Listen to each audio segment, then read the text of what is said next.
Bienvenue très chers téléspectateurs dans votre magazine Congo en éveil. Congo en éveil est un magazine à caractère prophétique pour une finalité patriotique émergente.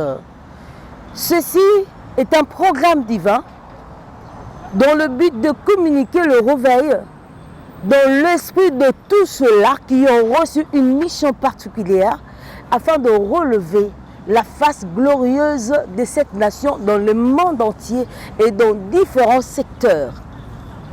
Et ceci nous permet de contribuer dans l'apport de la reconstruction, accompagner le chef de l'État dans cette lourde tâche de pouvoir relever et reconstruire cette nation. Raison pour laquelle nous nous appuyons sur ce morceau des Écritures dans le livre d'Esdras 1er au 5e verset dans sa partie B qui dit que l'Éternel réveilla l'esprit, les esprits de ceux-là qui devaient bâtir la maison de Jérusalem. Ils s'élevèrent et ils allaient rebâtir. Et nous nous posons la question maintenant, n'y a-t-il pas au Congo des gens qui sont réveillés dans leurs esprits par l'Éternel pour relever la face glorieuse de cette nation? Si tel est le cas, nous allons le découvrir tout au long de ces magazines.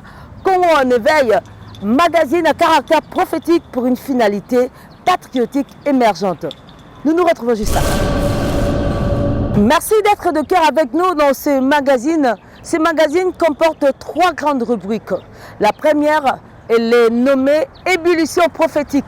Pourquoi ébullition prophétique? Parce que nous avons constaté du côté de l'Église un vent fort à souffler, un vent qui booste les idées, un vent qui met au clair des choses qui ont été cachées, un vent qui relève la face glorieuse de cette nation. Raison pour laquelle nous voyons les hommes de Dieu entreprendre des assises, réunir, rassembler des Congolais par-ci par-là pour réveiller leurs esprits afin que nous puissions entrer dans cette démarche prophétique de la reconstruction et de la relève de cette grande nation, la RDC. Suivons quelques éléments que nous avons récoltés pour l'ébullition prophétique. Il faut faire la guerre maintenant et aujourd'hui. Lèvons-nous et combattons. RD Congo prophétique, un nouvel espoir, un nouveau visage, un cadre où tous les capitaux sont réunis de manière à évoluer prophétiquement dans tous les secteurs et atteindre cette glorieuse destinée tant attendue dans cette nation. RD Congo prophétique, le pragmatisme maintenant. Ne faisons pas les choses avec notre intelligence. Si nous faisons les choses avec notre intelligence, nous n'irons nulle part. Et c'est ça la chose la plus importante que nous devons connaître. Le Seigneur voulait interpeller les peuples congolais, parce que là il parlait des Congolais, que lui, l'Éternel notre Dieu, avait une vision par rapport aux Congolais et que les Congolais devraient vivre une vie prophétique, selon que le Seigneur leur demande, leur veut. Voilà pourquoi il avait dit que les peuples étaient tellement distraits en regardant vers les Occidentaux, alors qu'ils devraient regarder là où l'étoile de l'Église se dirigeait. Gouvernement échoué. Amen.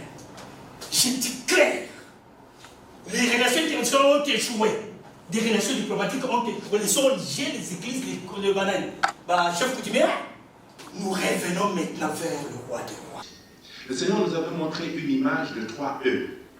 Le premier E, alors quand on cherchait à comprendre, le Seigneur nous a dit le premier E, c'est l'élévation. Donc vous, l'RDC, je vais vous élever. Et le deuxième E, Dieu dit que c'est l'évangélisation. Alors on a demandé au Seigneur, quel est le lien entre élévation et évangélisation? Le Seigneur nous dira que je vais vous élever quand vous allez commencer votre mission. Votre mission, c'est l'évangélisation. Quand vous allez commencer l'évangélisation, je vais vous élever. Alors quand on a demandé au Seigneur, maintenant le troisième E, c'est quoi? Le Seigneur nous dira, c'est l'enlèvement. Alors on a demandé, Seigneur, quel est le lien avec ça? Le Seigneur nous dira ceci. Quand je viendrai à l'enlèvement, vous, la RDC, le peuple que j'ai choisi, je vais vous enlever avec les nations que vous allez gagner. Et le Seigneur nous fera comprendre ceci. L'offrande qu'il attend de nous, ce n'est pas l'argent, ce n'est pas l'or. Lui, il a ça, c'est ça qu'il nous a donné. Et l'offrande qu'il attend de nous, ce sont les âmes que nous allons gagner avec le revers du temps de la Pâque.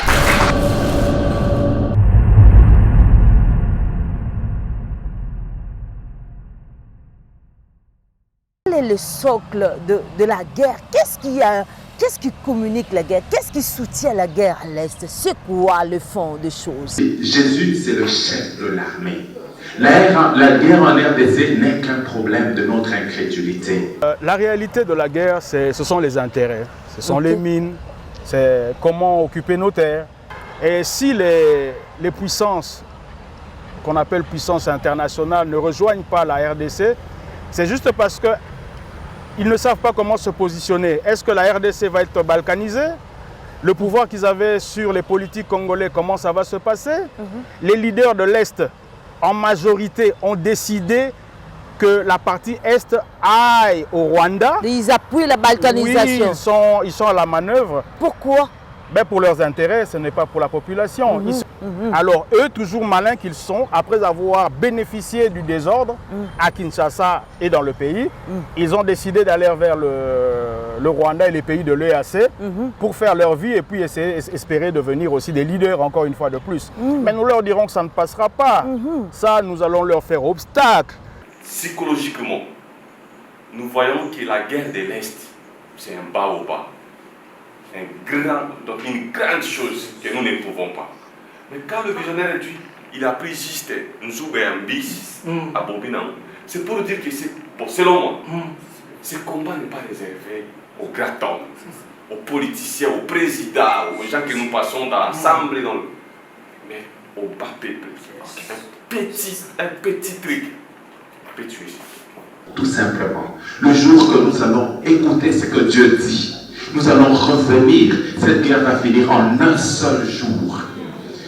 Dieu a dit, c'est lui qui a placé le président Félix. Je le confirme, le Seigneur nous a dit que c'est lui qui l'a placé. Mais le Seigneur nous a dit ceci. Il a pris les voies qui ne sont pas les miennes. S'il continue dans ses voies, il va se perdre. Il doit revenir vers moi. Il doit se repentir. Et en ce moment, je manifesterai ma gloire. Et c'est important. Le jour que lui va aller avec cette armée, avec le Christ, c'est le seul jour. Même s'ils amènent leur char Abraham là-bas, puisqu'ils envoient leur char Abraham ou leur char des Anglais, des Allemands, s'ils amènent là-bas, ça ne fera rien. Puisque la RDC ne sera aucunement divisée, aucunement balkanisée. Et Dieu fera sa gloire. Pour tous les pays de grande action, comme travailler, tu verras ce que Dieu va faire. Justice militaire, et l'Éternel dit que la délivrance du Congo va passer par la justice militaire. Wow, ça a été très fort, ça a été, je ne sais pas moi comment faire le détail autour de ces discours très percutants, très convaincants. Et nous croyons que ce message atteindra qui de droit pour exécuter sa mission. Nous reprenons encore la thématique de ces magazines est soutenue par ce qui est divin. C'est un programme prophétique pour une mission patriotique émergente. Nous voulons voir le Fils du pays se lever, se relever, apporter la lumière partout où se trouve de l'obscurité. Et lorsqu'il y a la lumière, les ténèbres disparaîtront d'eux-mêmes. On ne va pas lui dire quitte, non, il va quitter parce qu'il y a la lumière. Alors levons-nous comme un seul homme. La RDC ne sera jamais balkanisée. Levons-nous et apportons la paix partout où nous puissions nous retrouver. Alors nous nous retrouvons prochainement avec un meilleur numéro et nous allons encore découvrir de merveilles autour de tout ce qui se passe dans le monde prophétique. Derrière la caméra, c'était votre humble serviteur Gradine Toto et devant au microphone, c'était votre humble servante Flore Makwala. Communément, on m'appelle Chef Flo. Alors, nous nous retrouvons très prochainement. Restez branchés sur www.pleindeggrâce TV dans votre magazine Congo en éveil. Alors levons-nous comme un seul homme, la RDC ne sera jamais balkanisée.